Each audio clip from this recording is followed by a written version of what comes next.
my issue with this is that poor Rosa has been banging her head against the AIA wall for years, right? Oh, and this is a huge setback. Well, it's a huge setback and yet a huge opportunity. But here's my issue with Ivy and the rest of the AIA National Board, or the leadership in general, is that she's been asking for these things for years. She has been putting numbers down, right? And she's getting no support from the AIA, or very little, I should say. I mean, she gets support from the local AIA, SF, and associated things around the Bay Area to help fund what she's doing. But the AIA is clueless. They don't understand this. And this is my point of bringing up the fact that I don't think they pay attention to small firm architects, which, oh, by the way, make up over 90% of us in this country, right? They don't pay attention to us. So this is just another example of they don't get it. Well, let's call her up. Let's get her on the line and let's do a podcast. Welcome to Archispeak, a podcast about all things architecture. My name is Neil Pan. Join me and my co-hosts, Evan Troxel and Cormac Phelan, every other week as we explore what it is like to work in the profession of architecture. Have you ever worked with an architect? Have you ever wanted to be an architect? Maybe you're in school and you don't know what you're getting yourself into. Or perhaps you know exactly what it is like as you've been working in the profession for a long time, and you know that the more things change, the more they stay the same. Or maybe, just maybe, you're planning on changing the world. Join us as we have a casual conversation about all things architecture. It's time for some Archispeak.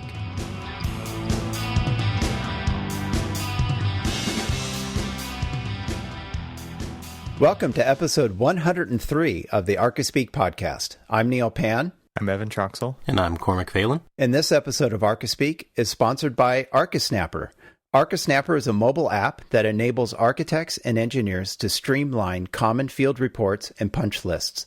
With Archisnapper, you draft a PDF report on site, then preview, edit, and send to anyone with a smartphone, tablet, or PC. Archisnapper will pre-fill repetitive fields such as the report date so you don't have to. Sent reports are logged by Archisnapper so you know who received your reports and when. Collaborate on reports with web links that can be shared with anyone. From drafting to sending, with Archisnapper, you can cut your inspection time in half or more. Archisnapper is designed for architects that value their time. Join over 2,000 architects worldwide that already use Archisnapper to improve their field reports. Visit archisnapper.com and download your free trial today. And thanks to Archisnapper for sponsoring this episode of Archispeak.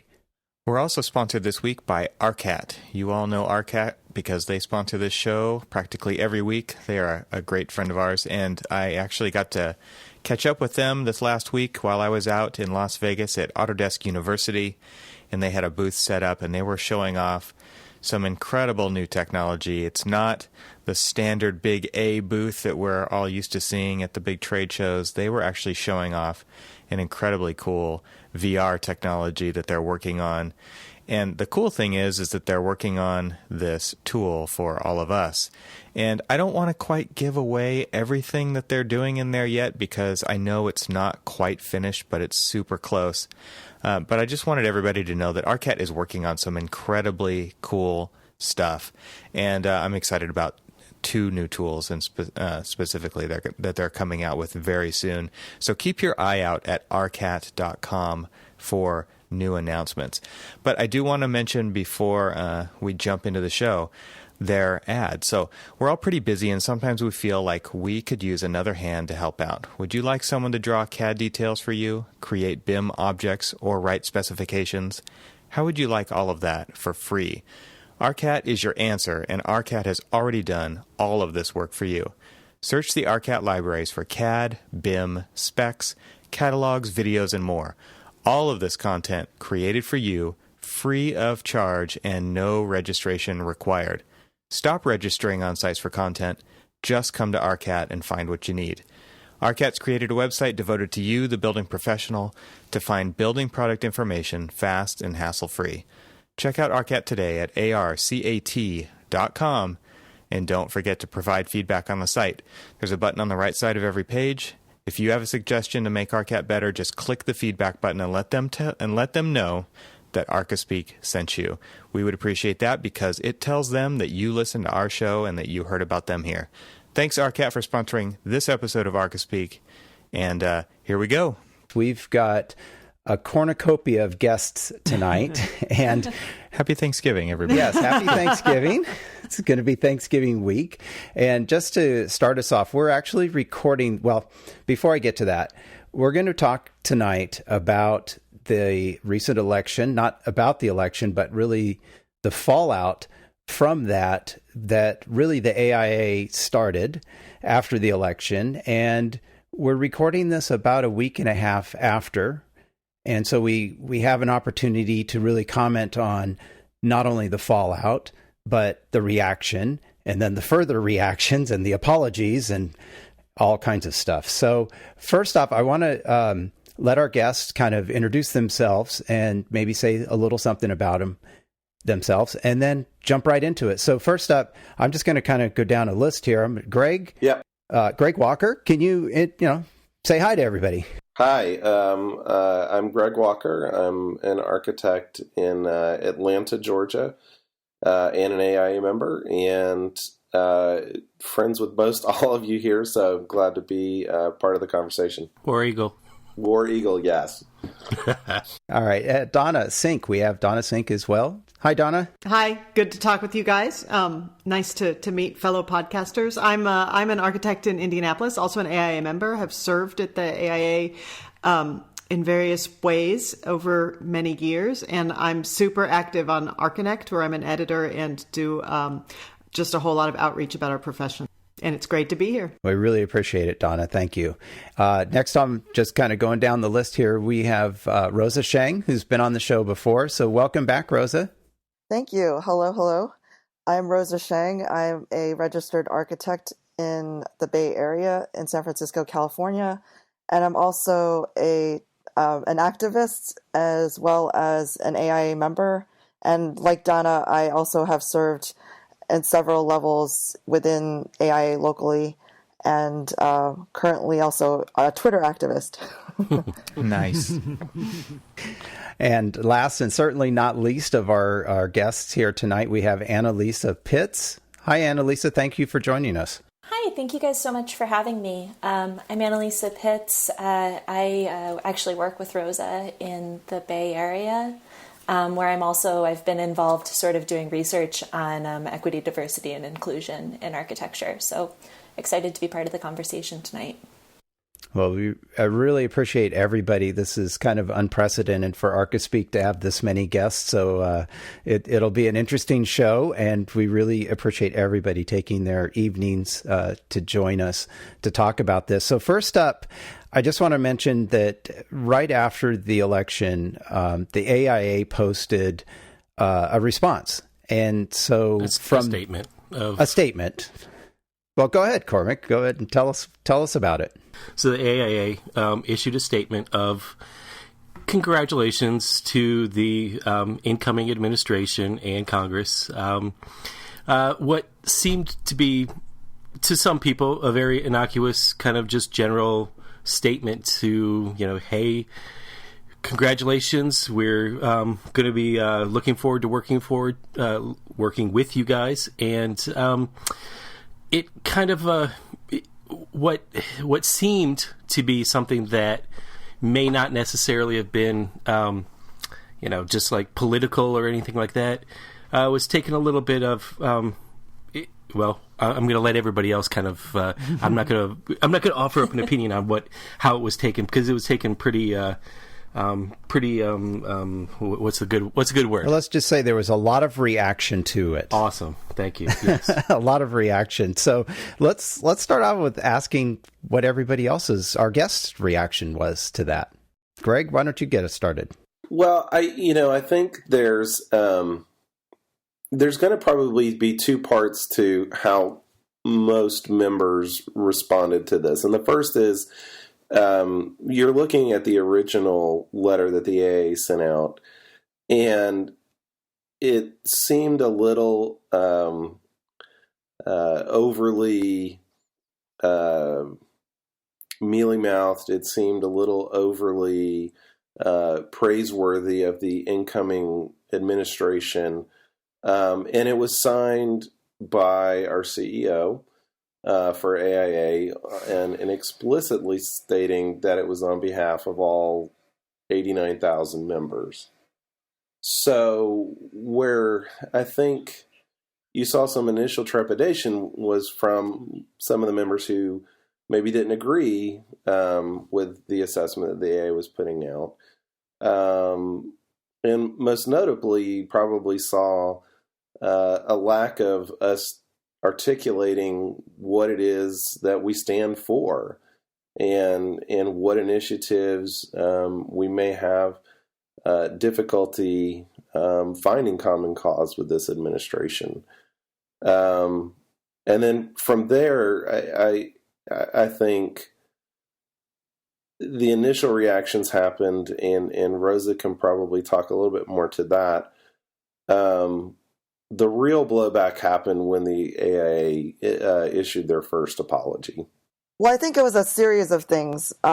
First of all, there was each person's individual reaction by themselves when they saw the statement. And in the heat of the moment with everything else happening, for me, it didn't register right away until it came out by, I think it was Architects newspaper, or maybe Dazine had covered it, where it was more of a prominent feature in the media, thus prompting further discussion. And the way I heard about it was through Twitter. Catherine Darnstadt from Latent Design actually tagged me in a tweet to say, "What do you think about this?" And she was expressing herself and her opinion that it was it felt like a sellout, and right. Wanted to hear if everybody else felt the same or not. So affirmation: am I crazy? Am I making this up, or is this what I'm really hearing? Right. So from my own personal viewpoint, because of the history of the election process, an architect was actually dragged into that process. And Andrew Tesoro, he was on a lot of ads and campaigns, so it's not that it's a secret. He had a history of not being paid by the president-elect. And that, I think, was something that a lot of architects could not get behind, beyond the politics or partisan or whatever you want to call it, is the fact that somebody disgraced an architect by not paying them openly, and that it was something that, as a principle, we don't advocate for. That we advocate for getting paid for our services within the course of professional responsibility. And yes, there are the layers of things that happen on top of that, which is that the past actions of that individual did not support equity, diversity, and inclusion, does not support defending the climate challenge actions that we face. So that was the starting point. And real quick, let's just lay a little bit of groundwork in that there could potentially be people listening who have no idea what's going on. That it's totally possible. I think we're very connected online, so we kind of we're all talking the same language here. But it just could be one of those things that has happened where you just have no idea what we're talking about. And so, real quick, I know Neil kind of introed it, but Robert Ivey's letter to the president-elect and incoming Congress was about the $500 billion that has been, quote unquote, put out there for infrastructure development, earmarked for that. And so that includes schools, hospitals, roads, all that kind of stuff. And basically it was kind of a vanilla form letter, it seemed like, and it was signed, right? So it was, who knows? It could have been sent to either winning candidate, right? We don't know. We don't know who wrote it, is one of the things that's been kind of pointed out. We don't know who vetted it previous to it actually being published. And so this is kind of where the blowback has come from, which is it claimed to have been speaking for everybody when it seems like it was actually speaking for very few. And it was more of a status quo kind of a letter. And to me, that's the lack of leadership in the letter is what I react strongest to, in that it was just so status quo and continuing. You see this a lot in the profession, which is let's just keep it going how it's been going. Right. And to me, it was kind of a stake that like, hey, don't forget about us. And so that's where I see the biggest, at least for me, that was a starting point when I read it for the first time, was like, where's our stake? What do we stand for? None of that is being presented in this letter. And so then with the apology and then with all the outcry, I mean, really, if I'm trying to be empathetic toward Robert Ivy and the authorship of the letter, I kind of get where he was coming from, but it doesn't seem like in a community of 89,000 members, it's not representative, because it doesn't seem to have had a broad representation within the letter that was written. So, and just to kind of put it out there, if you don't know what we're talking about and you don't know about all this stuff that's been going on, we'll have links to everything in our show notes, that the original letter and then various news outlets that have covered this, Rosa's open letter. There's been lots of this stuff going around. So I need to add that Annalisa wrote the letter, and I, collaborated with her, with other individuals that we know. So yeah, good point. So that'll all be in the show notes, so people can kind of catch up and kind of get the whole story, instead of just if this happens to be the first time you're hearing about it. So that's it. Go ahead. I think the other thing that we do need to mention while we're sort of laying the groundwork is that the day that this statement was released, so the morning after election, we also all got our renewal notices for AIA membership. That's totally wanted to say that too. I got mine, and then this comes, and it's just like you just get, it's like another punch in the gut. You're like, wait, really? Yes. Because really, I mean, we had the statement, and I think, and I'm not going to say the name of who it was, but basically they said, it was more of what wasn't said, and using that as a platform, here is a non-political, non-partisan professional organization that one voice is speaking for this entire organization, when the entire organization was like, no, you don't. That's not what we're saying. And I think it took people a while to digest it all as well, because a lot of us do know Robert and have interacted with him. And to his defense, he has been supportive of the initiatives that we have put forward. But at the same time, one has to be held accountable for the statements that they do make. So there was that kind of internal struggle in my own head of how to react and what to say. And I think at the end of the day, Catherine felt very passionately, and she started with the hashtag #NotMyAIA. And then, as Donna mentioned, a lot of us were included in that conversation that day, which, escalated to more people coming on and joining the conversation. And I think a bunch of Architects newspaper and a lot of groups such as the Architecture Lobby, as well as I'm sorry, I'm drawing a blank, but they position statements basically challenging what AIA was representing about architects. Yeah, I think position wide. I mean, there is from statewide professional AIA organizations to local ones to major firms and even small firms. I mean, in sole practitioners, there was like seemingly thousands of positions positioning against the statement, basically outlining that, no, you are not speaking for us, and no, this is not, appropriate for you to be doing this. But can we put this out there real quick that, and I'm thinking you guys might agree with this, and it's not that I'm looking for agreement, but it's just this has become an amazing opportunity. It has. Oh, yeah. Absolutely. Mm-hmm.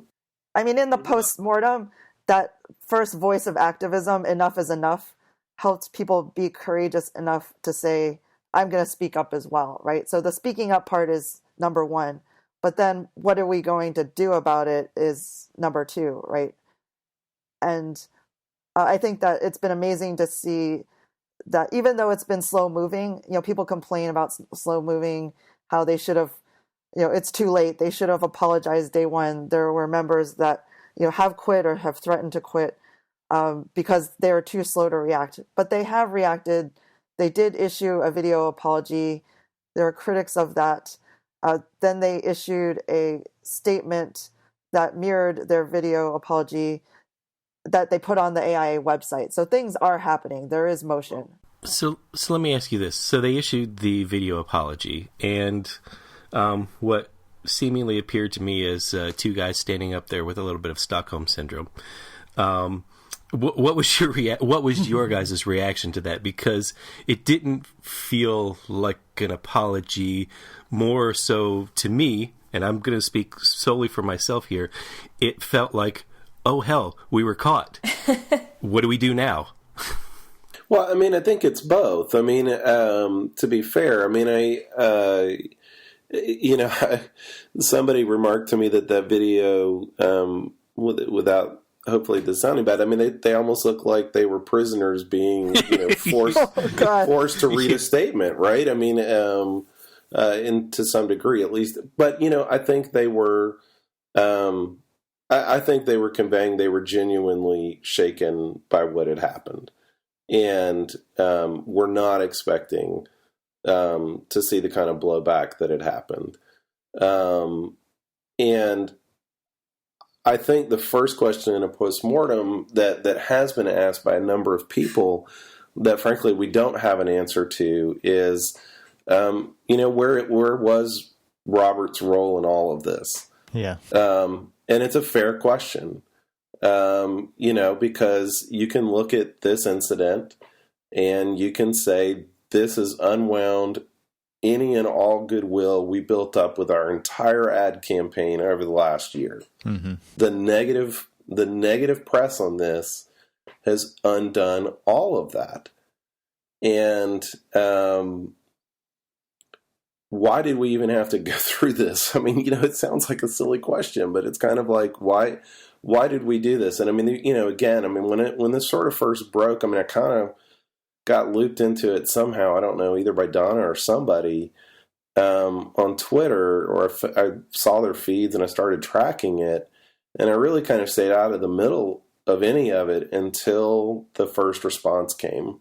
I mean, the first apology. And the first apology was just so condescending and so, oh, you guys and your little political beliefs, you're getting all worked up. Let's all just, unite around the campfire, just like Obama said. Yeah. And it was like, what? You don't get this at all. I mean, you don't get why people are upset. And that's when it really took off. I mean, Architects newspaper did, I think they were the first ones who probably started tracking it. But after that, and when it really took off on Twitter, that's when you started to see it everywhere else. Yeah. I think it was the Architecture Lobby manifesto. Yeah. Theirs and QSpace and a couple others. Yeah. But I think, there was an important turn in the conversation around the time that they issued that first statement, where it moved away from being about just anger and totally justified anger towards, right. This is really the time for us, since our CEO has spoken on our behalf and articulated that our value is people who go out and get commissions. Let's talk about what we think our value is to society. And let's treat this as an opportunity to capitalize on that. People are listening to us right now. Let's talk about the value we provide. And maybe, and I think it's a fair question for everybody here because, I've had people who, I tend to be left of center. And I've had, good friends who may not agree with me politically in that way, try to figure out, is this all about Trump? Is this all about, our opposition to Trump? And I do think, Annalise, as you're sort of saying, there's certainly that element in some of the feedback. But for me, this very quickly became not about who won the election, than just this seemingly outright capitulation of our organization to money. Yeah. Right. And that's it. That's all we stood for. And I think that the most powerful voices so far in this have tried to steer that conversation around. And y'all's statement was fantastic. It was. Have tried to steer this back around towards human capital kind of issues, social capital kind of issues, equity and inclusion issues. And that's been, I think, I hope that AA will take away as the most positive outcome from this whole thing, is that we are a professional business association, but we're much more, we're about much more than just can we get the projects. Yeah. Absolutely. And it's interesting because Annalisa and I had started working together, and we quickly realized that there was a lack of data, about the challenges that architects face. So we did the first Equity in Architecture survey, and a lot of you had participated in that. And that laid the groundwork for us to, write a resolution, and we brought it to Atlanta, and that was passed. So we thought we were making progress. And then this year there was the Equity in Architecture Commission, and we had met. But the big problem is communication. Nobody knows that it's happening beyond just the initial press release, at the beginning of the year. And there's a lot of good work that's been done to kind of recommend best practices of how AIA can go forward. And the big problem is that it's not part of the DNA in our analysis, that this type of thinking, which should be in the DNA of professionals, is not. It's not front and center as one of the core values. So what we're trying to bring to the table, I think, with our letter is a reminder of that it's even more important now than it ever has been before. Yeah. I mean, I think for me as a female practitioner, if you're a white man, you get to look away now. You get to overlook it if you'd like. So many people don't have that option. And they don't get to overlook these comments. And there are so many wonderful white men out there that are completely on the right side of this. But it's just worth all of us sort of remembering what our privileges are in this situation. And some of those privileges are looking away from these issues when it's expedient. And again, I would just add that this is a huge opportunity for us to bolster this entire conversation up and not look the other way. Absolutely. Yeah. And I think I made this comment that maybe it wasn't his objective, but what Robert got out of this was an extraordinarily unified AIA. Sure, they were sharpening their pitchforks towards him, but it started this dialogue, and you guys said it best, is like we started this dialogue to really let people know who we actually are and what our values are. And I think even, Greg, you were talking about the goodwill of all of these ad campaigns and stuff. I don't think that they fully even kind of let everybody know who we are and what we value. And I think this faux pas of his kind of, galvanized us to say, all right, forget them. Let's us go ahead and, write the narrative. Let's not let them write the narrative. Absolutely. Yeah. So I had not been landing this on Robert Ivey's head as strongly as many people had from the beginning. Looking back, and the deeper we've gotten into it, the more disillusioned I've gotten about how the whole thing played out. And then just today, Archinect put up, they had asked if anyone had previous statements from when Obama was elected or before that, what statements the AIA has put out. And they found one from 2008, one from 2012. And without going too far into detail, I'll just say that both of those letters specifically mentioned policy positions and goals that the AIA has, including green buildings. Including not Annalise, I was just blown away by you saying, that Robert Ivey's letter seemed to say our value is getting the commission, which is exactly how it read. Mm-hmm. Right. Where these two statements from the previous elections both talk about, we we have values and goals that we want to work with the administration to achieve.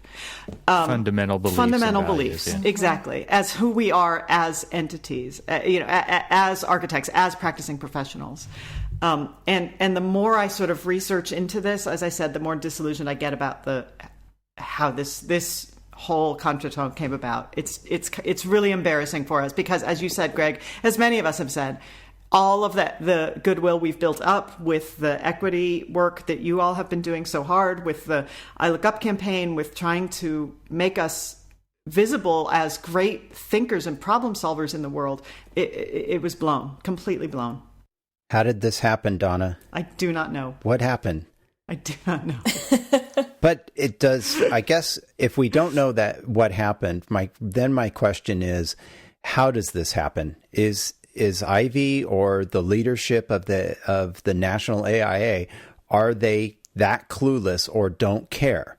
I mean, they clearly care right now. They've issued video apologies and other apologies, and many. But but in defense of the board, I don't, and I can't speak for them, but I have the inference that they were not aware that the statement had been made.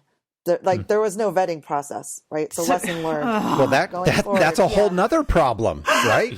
That's what What the hell are they doing? What was the vetting process? I mean, the second statement from 2012 that Archinect found it says that it should be attributed to the AIA president, Jeff Potter, FAIA. It's not signed by him, but it says basically this statement is attributed to him. And the previous one had no author. So this letter was signed by Robert Ivy. Yeah, it had a signature. Yeah, it just makes you think that Bob wrote it, right as the election results were coming in and shot it out. And oh man. I mean, I don't know where this came from, and I've been snooping and trying to find out, and I honestly don't think it actually came from him. Yeah. I don't have any evidence to back that up, but I mean, he has been, again, maybe to his credit, he's been more eloquent than this. Yes. Right? This does not, if you've been involved in the leadership like all of us have been, this just does not sound like something he would have penned. True, but then we get into, the blame game, and I think there's accountability. Yeah. There has to be accountability. Yeah. Oh no, he's still the person at the top. Yes. Well, and not saying anything kind of makes it worse. That's how it feels to me. By nobody owning it at all. And in retrospect, I see it as also a technology challenge between digital natives and digital tourists. Mm-hmm. And it's a generational thing, perhaps.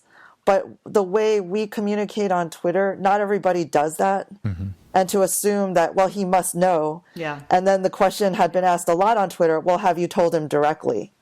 So one, we can have a conversation on Twitter, but two, did you reach out to this person to voice your displeasure? Well, no, I haven't.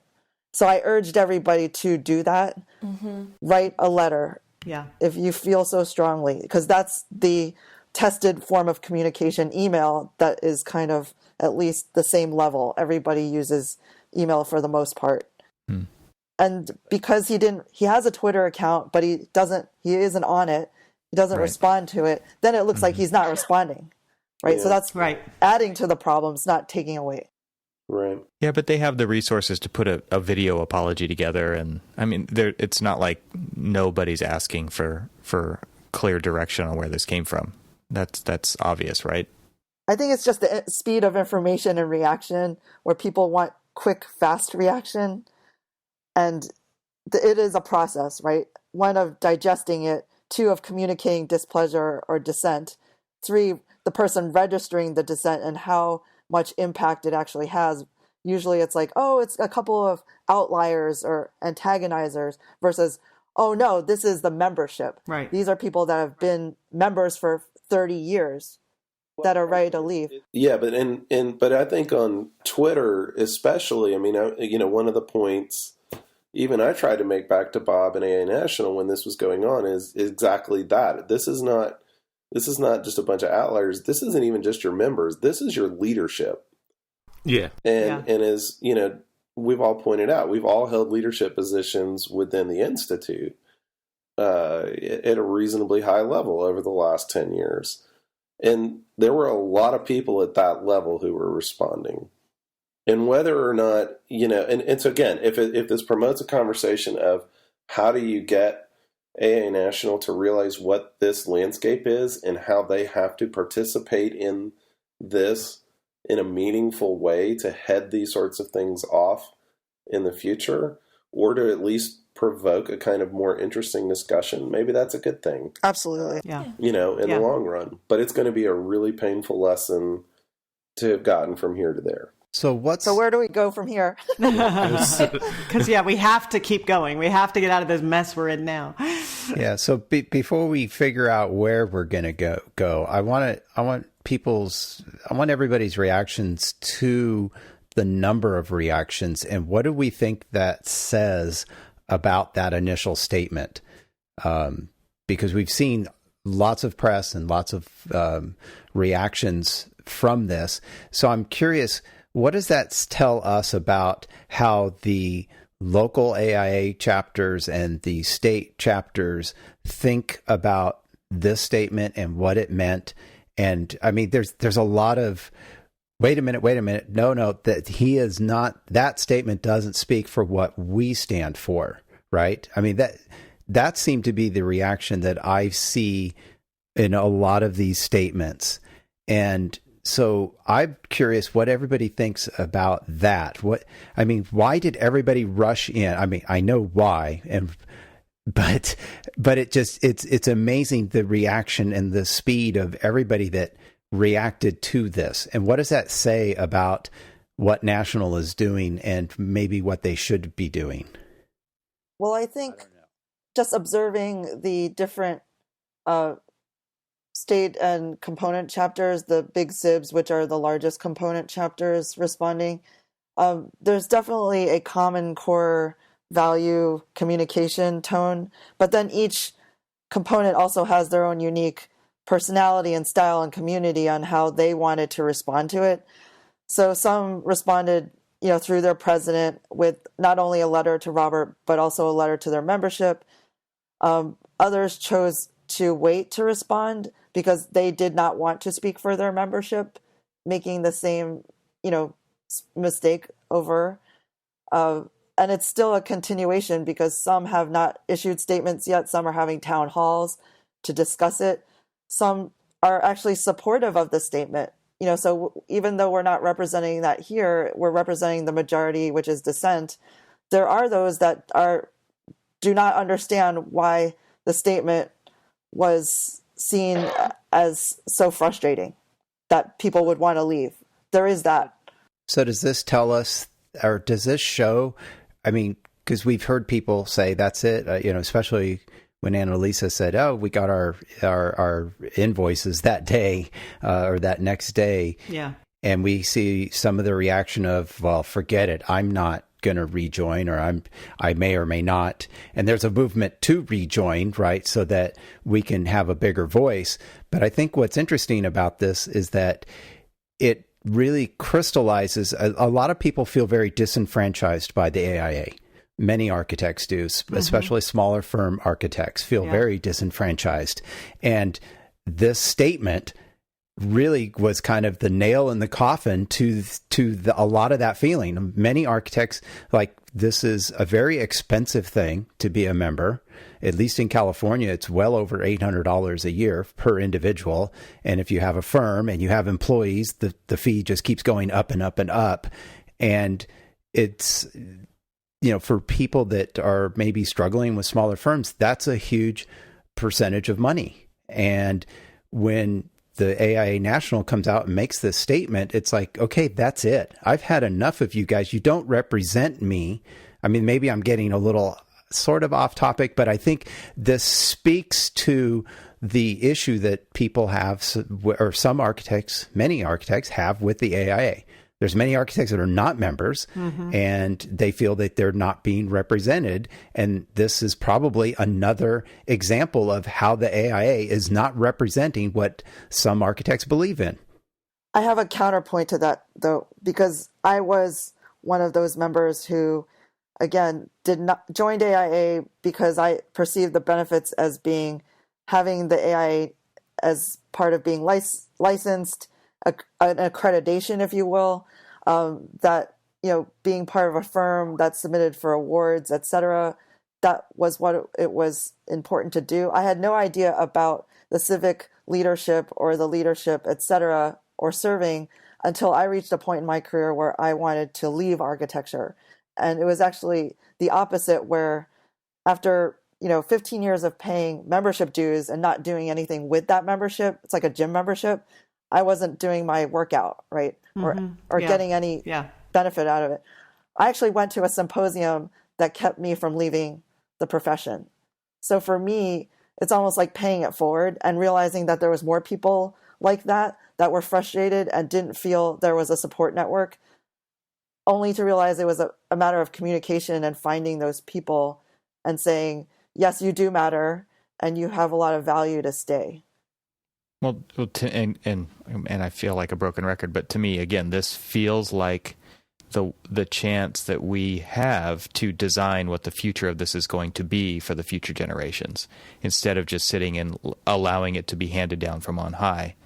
And so this is a unique opportunity that hasn't come up except in very small instances. This is a time for people to come together and decide what they really believe together to push this forward in a direction that we want it to go. And so I think you guys are definitely an example of a leader in that position with what you have done through equity. One thing that I will say as the 30-year-old associate member sitting in the room right now, there's no way I'd be on this call without the AIA.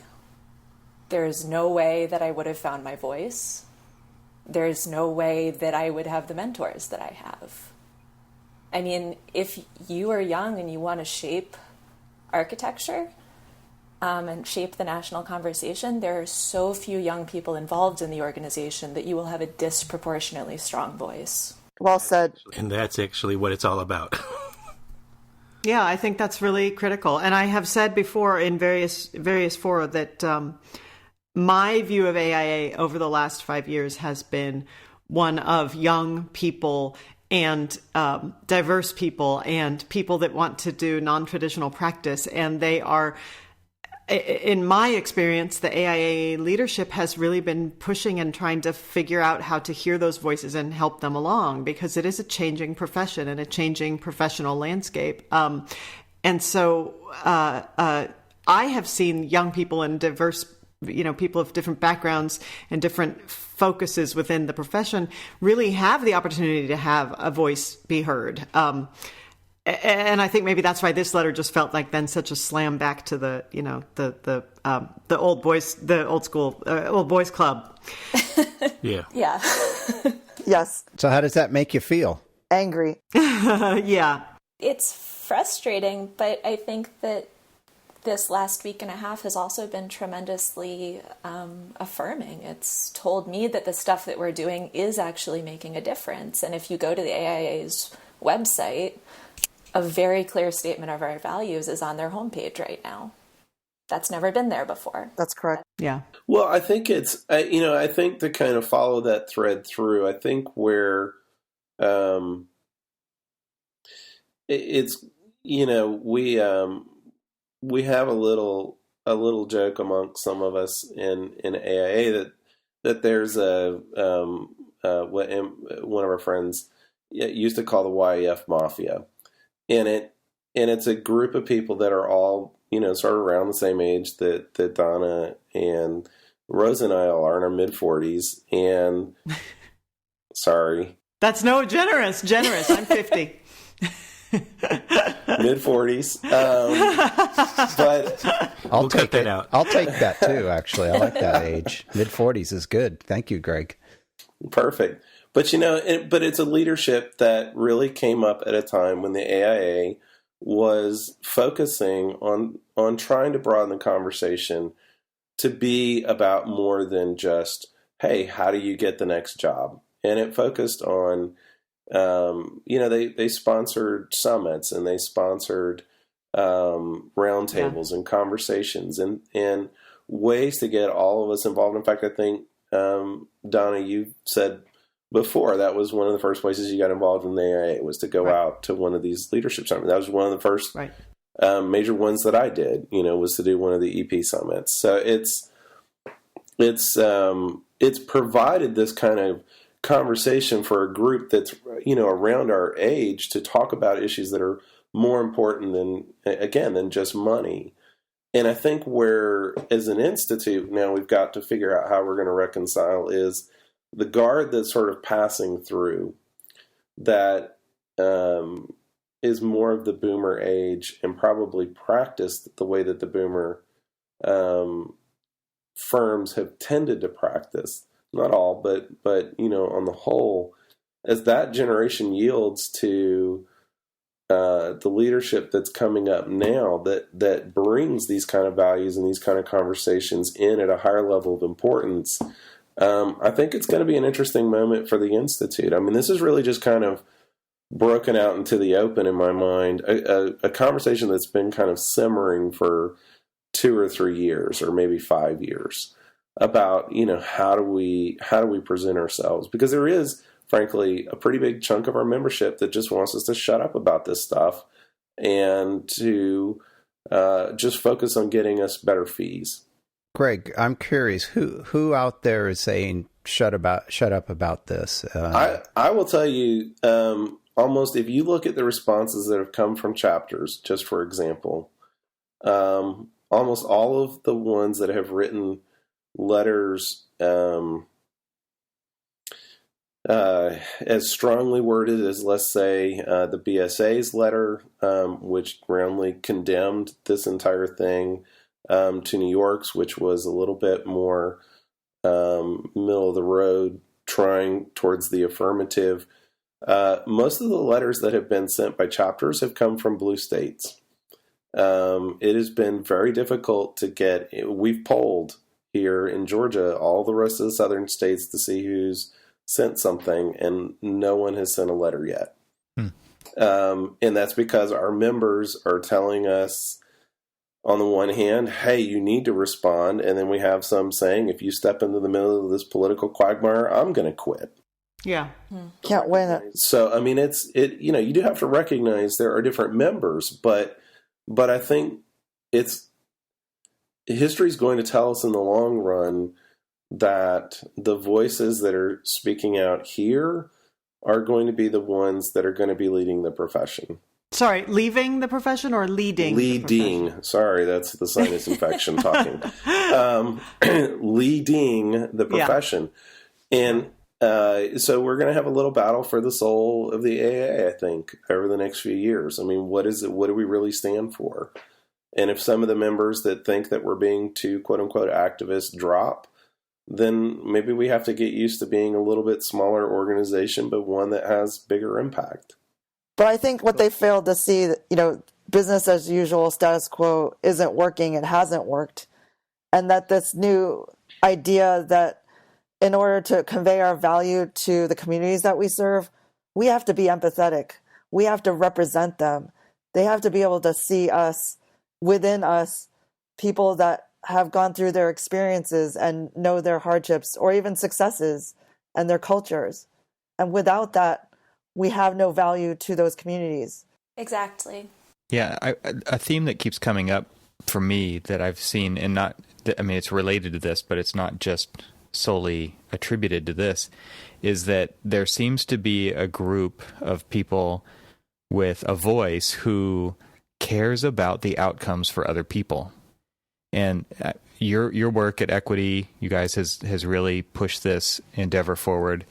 But it's not just about me and what I want, but it's about me doing everything that I can to make sure that you are successful. Yes. And that your what matters to you also matters to me, even if it's not on my radar.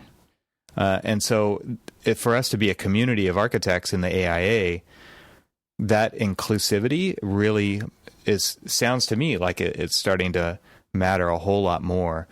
And it's not just about winning the job, but it's about moving forward in a way where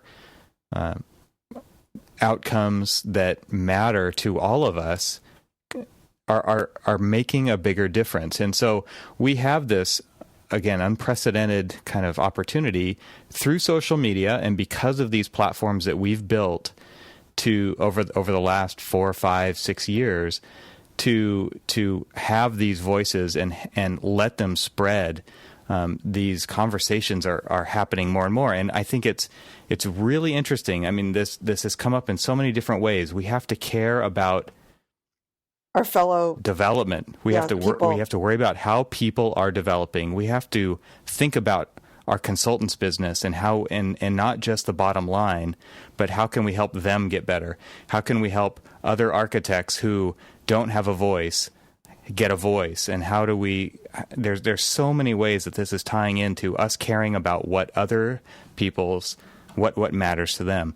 And so this is that platform that we're creating that has been created for us to use, I guess, through social media and through all these different various outlets, through all the reporting and the podcasting and the blogs and the forums and the websites.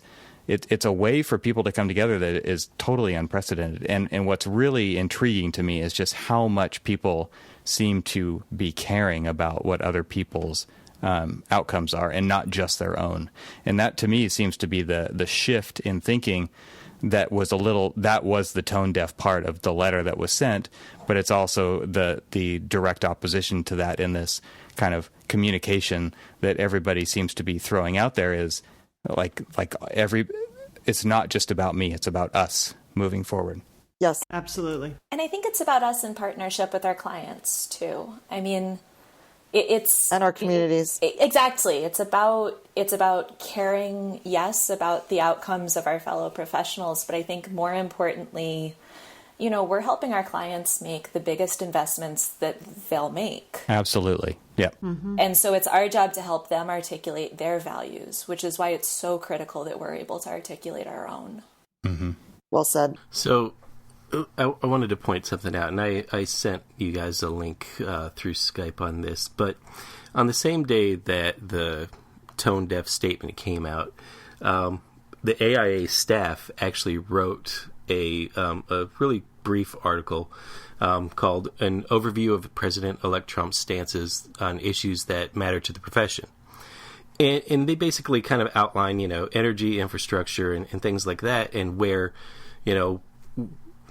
he stands, and kind of, outlines how it is, somewhat diametrically opposed to our values. And I wonder if the people who penned this small article had any conversation with the people who, penned the statement, because they are absolutely opposite of each other. And so it just kind of shows that even though there are a lot of great things that the AIA is shepherding in our profession, they need to start talking to each other a little bit more, because they're dropping, on one link, one statement, and on another link, a completely different statement. So it almost shows that we don't really have our shit together. You think? The worst part of this, though? This is, they've changed it all from candidate Trump to president-elect Trump, but reading through this, I think that this is the language from the voter guide that the AIA puts together for members and sent out to all of us before the election. Huh. Cut and paste. Yeah, yeah. Actually, it'd be word replacing word, right? Just go through candidate and replace with president-elect. Yep, change everything to the past tense. Yeah, exactly. Yeah. Hey, Greg, you mentioned earlier about the leader or a different generation or other leaders coming forth over time. I'm curious, does that also mean that some of the current leadership, and I'll just say specifically the CEO, Robert Ivy, do they need to move on to allow that to happen? Or does this event, and I'll say it's an event, does this mean he needs to step aside? So I think if you're looking at should Robert step aside, you've really got to consider this from two perspectives. So the first is, what was his responsibility in this particular series of events? What was his level of responsibility? And I think the board, when they meet next month, should be asking, and I'm assuming they will, ask some very hard questions about how all of this happened. And if his answers are not satisfactory, and there is a perceived lack of confidence in his leadership, then that is absolutely grounds to consider terminating him or finding some way to make that kind of a mutual departure. The second place I'd look to is to say, how has he been responsive to the membership in the wake of this? And is he making up some ground with the apology, the video apology, and some of the subsequent follow-up? Yes, but that one's going to be a little tougher. That one's going to be a little bit tougher, I think.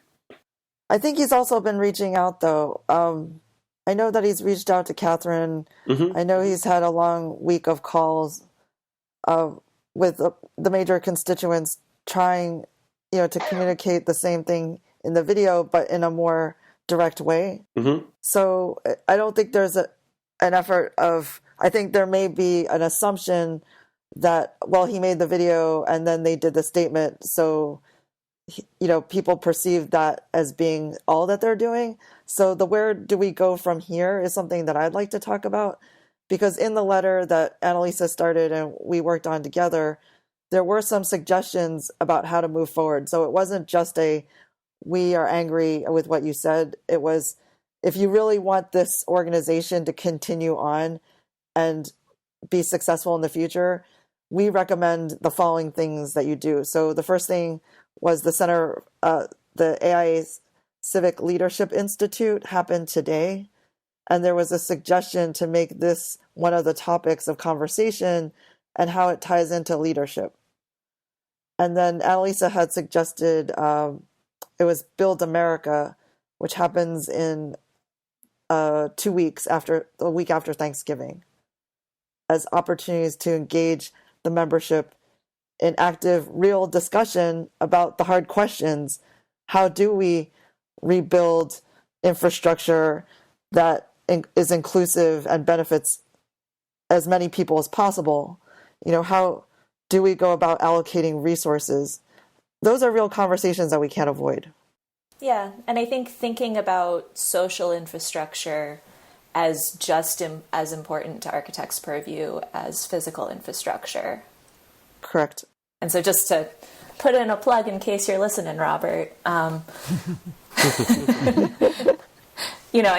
think the benefit there is that this whole conversation started around a tone-deaf assessment of architects' role in building infrastructure. And this upcoming event is a place where they're going to be talking about infrastructure, architects' role, and sort of leading that forward for the country. And then they will be producing policy proposals that get delivered to the incoming administration. And so I think that some of these concerns that have been raised by the membership really need to be reflected in whatever policy recommendations end up being delivered, because that will be the AIA speaking on our behalf. Donna, where do you think we go from here? I keep thinking of Catherine Darnstedt talking this week on the Sessions podcast about how architecture still has not really come to terms with the way that the built environment does impact people. I think the AIA, especially with a focus on getting the job or, making sure that the economy is good so that we are all employed, which is important, and we all want to have, we want to have livelihood. We still haven't really come to terms with talking more specifically about how the built environment affects people across all social classes, all colors, everything. And it can only be good for us as a profession if the broader public understands that we don't just do pretty objects that get plopped down on a site, but that we are engaged with much bigger questions of how do sites integrate all together to make a city? How do we have a community that's reflected through the built environment? And how can the built environment help to make that community function better?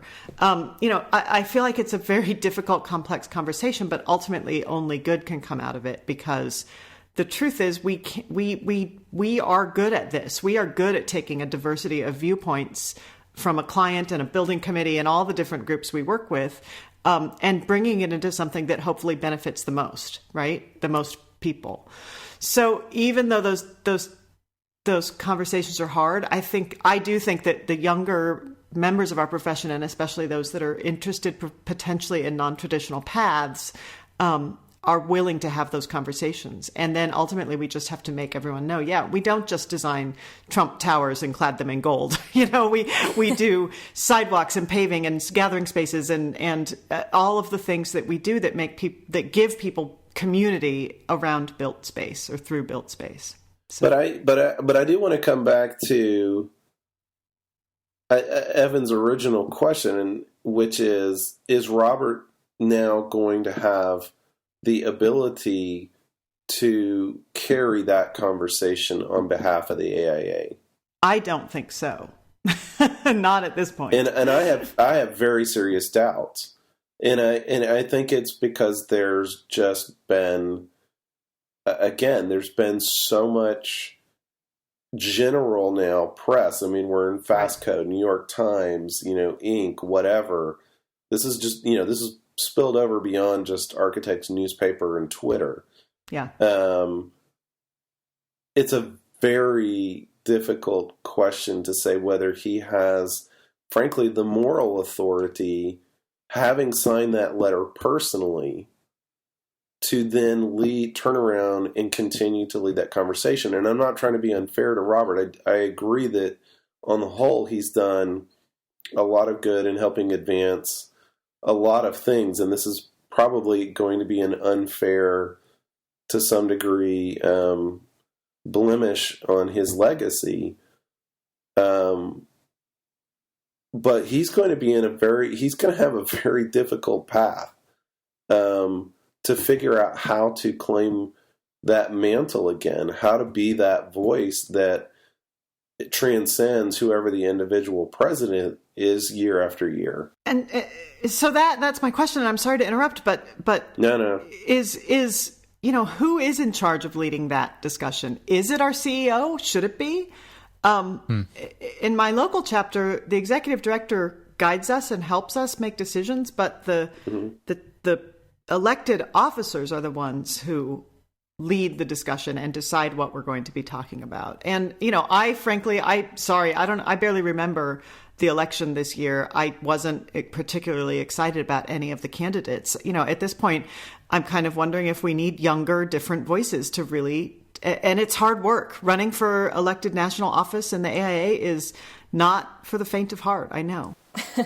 Yeah. And just, and another thing to bring up is there no room for failure here? I mean, was the job too important to screw it up, or is there just absolutely no space to fail? I mean, obviously we're going to learn from this. Everybody's going to learn from this, but is that unforgivable at some level?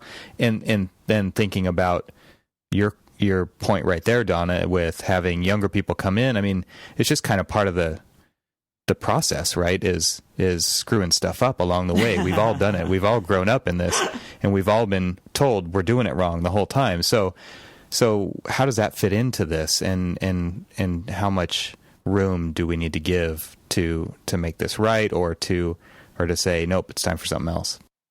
I'm of the mindset of the phrase fail fast, fail often. And actually through Annalisa, I've learned the saying, you can fail in the moment, but not fail for life. Mm-hmm. And I think we have to be more forgiving if we are to practice in a way that allows innovation.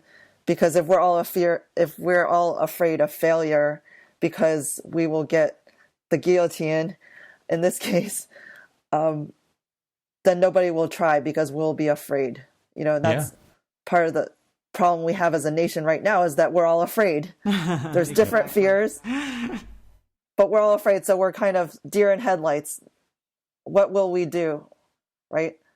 Yep. But we have to overcome those fears in order to move forward. I think as an institute, we'll be there. Let me maybe rephrase the question differently, and I can put this back to Evan and Cormac. What would Bob need to do to make amends, to do something that or a series of things that you can say, okay, we understand you screwed up, but hey, you're back to leading us on the right path again. Resign. I won't necessarily go that far. I will. Absolutely. I mean, the question was raised. How can he carry that mantle forward? I mean, Rosa, you mentioned making mistakes or having that fear. This is not I tried something and I failed and I'm going to keep going and try again. This was just sloppy. This was a fuck up. Yeah. But this was a fuck up of epic proportions. And I don't think you recover from this, because how can you make a statement like this and then turn around and have the deer in the headlights video apology and multiple apologies, and then a month later turn around and say, yeah, now I will be, I understand now, I'm going to be your champion. I think he needs to leave and be replaced by somebody who can carry a new message forward. Well, so here's a guy who, and let me take an alternate tack here. So here's a guy who I personally think probably just got caught completely off guard, that somebody else penned the statement, slapped his name on it because, it was just a digital signature. Hey, Cormac. Put it out there. Yeah. CEO, Chief Executive Officer. That's all I have to say about that statement. But just the website itself and the differing comments and stuff throughout the website itself shows that there is a cluster of ideas of all these different, differing opinions and things like that. And that's okay to a point, but when it starts to cloud the message... No, it's not. It's not okay. He's the CEO. There should be a collected method and path about making sure that statements being issued for 89,000 people or members that pay a lot of money should be coordinated a little better. And if his organization is not coordinated well, then that's a problem. I think the true impact will be the membership question, right? How many people who say they will resign or continue to say that they will resign actually do? Because that's the true measure of impact here, the negative impact. But then isn't it kind of too late for that at that point? I mean, do you just wait and see? Because that seems like a no-win situation too. If there's a mass exodus of membership, he's done. And that's just because it's not only just an embarrassment to him, but it's also just a complete and utter failure. The challenge there, Cormac, is we're not going to know until next March or April when the final, expiration on the memberships go. It's not going to be the people that just call up and quit and say, "Hey, I'm angry, I'm not renewing." It's going to be the people that are just withholding their check, and they're just never going to see. Yeah, they're not going to send the checks in, and you really won't see that final number until sometime early next year. Till it's too late. Yeah. I think the other thing, guys, I personally think that we're better than an organization that should judge whether or not the CEO stays based on whether or not a bunch of our members quit. I mean, we've said that this is an opportunity for something really good. Let's see if he can be proactive and make good on it. And that's where I was trying to go before Mr. Yelling at the Clouds jumped in. Because I love you guys. I do honestly think that it's an opportunity for him. He f***ed up. Yes, absolutely. And I didn't want to actually sound like an apologist for him. But where I was going with it is he now has a huge opportunity. We're talking about, it's only been days. And he has a huge opportunity to fix his mistake by doing things like supporting these initiatives that Annalisa was talking about, that, let's start putting your money where your mouth is and really start showing both leadership. The world, the leadership, but let's show the world outside of the profession and inside the profession that we can overcome all of this stuff, and let's really show our values. And it's by supporting all of these different initiatives that, as of right now, probably have gone either underfunded or, kind of put on a sideline. Let's kind of study that for a little while. No, now it starts to really show what it really means to, put our values on our sleeve. Cormac, I have a question for you. So all of these initiatives that you mentioned, we didn't get specific, but we're just making generalities here, but underfunded issues, people not listening and not being heard, doesn't that also fall under him as well? He's not listening. He didn't listen. He issued now I'm assuming he issued it because it's his name signed on it. So let's assume he issued the statement that was tone deaf, that created this huge uproar. He's not funding inclusive initiatives and other things. So it's like, what the hell's going on here? They're not listening. So I agree, it's an opportunity for him, but do people want to follow him? But real quick. So here is the opportunity, though, because everybody is so pissed off at him. They're staring at him. What are you going to do next? So here is a perfect opportunity for him to grab a hold, lead, and really show what he could do. My point is, he hasn't been leading. I'm not saying he is. I don't want to be the ultimate apologist here, but I do want to. A tremendous amount of progress has been made on these issues. Yes. I agree. I agree with that. Over the last 5-10 years, if we're going to include climate change in the conversation. And resiliency. And resilient cities, all of that stuff. And so, yeah, we are at a precipice. But the fact that the membership did speak up is an indication that this conversation is going on. And I think the AIA actually has been supporting it. They just haven't been making it as central as they should. And that's exactly the point, though, Annalise. I mean, I think that's where Cormac's trying to go, and that's probably where my particular frustration is, which is, what are we articulating? And I don't think this is really, for me, a question about where the Institute is. It's a question of exactly how are we communicating. And what kills me about this whole thing is Bob's the media guy. I know. He's the guy that ran, Arch Record. He's the guy that knew the media better than anyone. Right. Old media. Exactly. Well, maybe, but it's a fair question. But it's a Don Draper view of an architect. Love it. Yeah. All right. So, guys, where do we go from here? We've been at it for a little more than an hour now. Where do we go from here? What do we hope happens? I am personally lobbying for an equity, diversity, and inclusion landing page on AIA.org. That's something that I feel very passionate about. The Diversity and Inclusion Council has been in existence for over 10 years. It always feels like a back page, hard to find, don't really know who's involved. How many of you know who the Diversity Council members are this year? And if you wanted to look for it, go try, because you can't find them.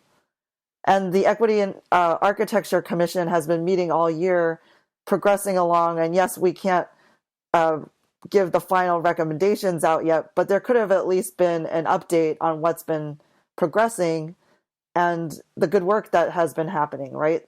And yet again, now that it's a statement where it is part of the core values, that it should be a practice what you preach. So celebrate it, make it prominent, show people that you are working on it, right?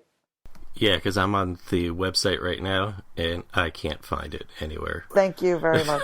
Yeah, I think that, I mean, that if the position of equity concerns as well as sustainability concerns aren't forefronted more, then that's going to mean that we've squandered, that this opportunity has been lost, because the voices are out here waiting to be heard. And we want other people to be able to find those of us that can answer questions in those realms. And there's also intersectionality where they're all tied together. Ultimately, we're living on planet Earth, we're humans. So it can't just be sustainability in a silo, because people impact sustainability. Right. And health and safety and welfare, etc. So I feel that with the new website, there is an opportunity to be smarter about connecting the dots in a way that we've seen Living Futures do more successfully. You know, I'm not slamming what we've done so far, but I think, again, it's the communication, it's the connecting the dots, it's the mapping. There's so much mapping technology and interactive websites going on right now. I am befuddled with all the hype about the new website that it doesn't have those capabilities. You know, it's faster, it might look cleaner, the font looks better, but you know, what do we get for all that digital transformation? Yeah. Right. Yeah. If we're not communicating better with membership, if members can't talk to each other in a more communicative, powerful way, what good is the website? Right, because there is no, like, it doesn't seem like there's knowledge sharing or anything else kind of like readily available on the website. It's just a pretty splash page. I want to see leadership that inspires action in all of the points that you just made. And I want to see them communicate that verbally. I want to see them communicate it in writing to the president-elect. I want to see them communicate it to the membership so that people get off their butts and stop watching this on a couch and on Twitter and get out and do something, and not just stop talking about it and actually do something. And I feel like that vision has to be set by the CEO who is going to lead us into the next decade. And the only way that that's going to happen is if they do that quickly. And if people, it's not going to be long before it will be deemed that it took too long. Yeah. And everybody's going to be ready to move on. And I have to clarify, I'm not just complaining and moaning about that here. I've actually put case to action. I've emailed AIA.org. I've tweeted about it on national. I had a phone call with Robert this afternoon that these were my specific concerns. So I urge everybody else to do the same. Like, we could talk amongst ourselves, Right. but if it doesn't get to AIA or communicated to AIA, they still don't know. Mm-hmm. Well, and if that's the takeaway from this podcast, then let it be so. I think that this is the type of thing that hopefully will get people listening and up in arms and, you know, just off their butts and get out there and do something about it. So that call to action is huge. Let's be change agents. Yeah. Exactly. How about you, Greg? What's your where do you hope to see this go? Well, I mean, I think we've covered a lot of what internally, let's say, within the profession or specifically within AA, what we need to do. But if I could take my little time here to maybe make a broader reference to what we did. There was a passage out of Annalisa's and Rose's statement that a friend of mine, who's not even an architect in Atlanta, highlighted on my Facebook page that I think is worth repeating, which just simply says, as architects, we are often tasked with working on behalf of many while in the consultation with a powerful few. It is our responsibility to reflect and protect the communities that we serve, which often means advocating for those who have not been included in the decision-making process. We do not simply provide our clients with what they initially tell us they want to see, but instead work with them to envision a future in which they are their best selves and protect the planet for the future generations. This is what architects do. This is the value that we provide, and this is the basis for our continued relevance. And you can apply that to how AIA should be seeing us, but I think if that's not the message that we're taking out as the AIA going forward, then I don't think we have the right people in place. But we also have to be ambassadors. Yes, they have to communicate with their powerful communication networks, but we ourselves are the grassroots, bottom up as well, to be the ambassadors for change. Yeah.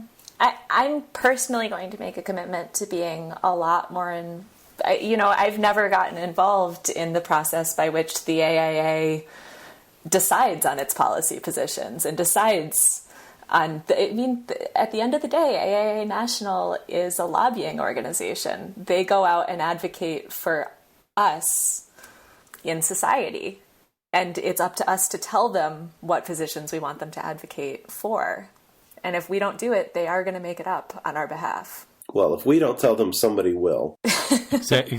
Exactly. Well, if anything comes out of this whole conversation, hopefully that's the message. Get out there, make your voices heard, and communicate what you want to hear or what you want to see with the national group. And I think this will be, as Evan said, I think very early on, what a fantastic opportunity that this particular oops, as Cormac mentioned earlier, has done. And hopefully we're trying, and what we tried to do here tonight is really just kind of add to that and push and give some thoughts and some, hopefully, reactions to what we can do and push people to do that. And I want to personally thank everybody here for joining us tonight. Gregory Walker, Donna Sink, Rosa Shang, and Annalisa Pitts. Thank you very much for taking your time to join us for this important issue. I'm glad we had an opportunity to talk about this after a week of time to kind of digest some of the reactions. And so thank you all for joining us tonight. Really appreciate it. Yeah, thanks very much. Yeah, absolutely. Thank you. Great to be here. Thank you. Thank you.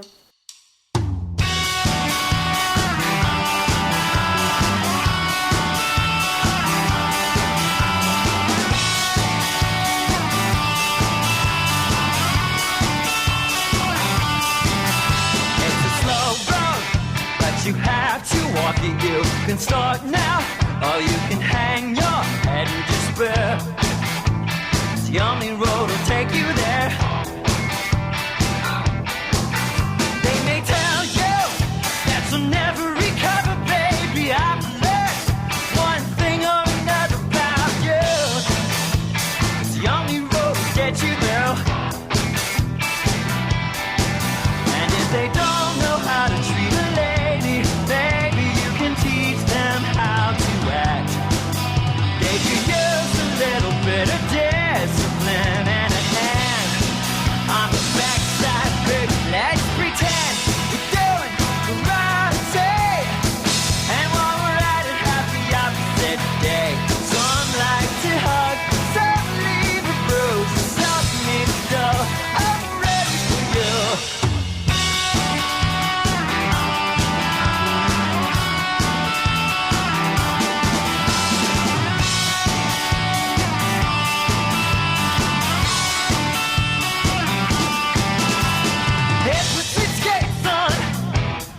On once again, hey, on. I see through us, it escapes on, grates on the real world. It manufactures glory for the villainous fractures. Photos and truth like a tractor, a cracked actor, a mother of pearl. And if they don't know how to hold a woman, maybe you can put them back in their place. They could use a little bit of discipline and a hand across their face.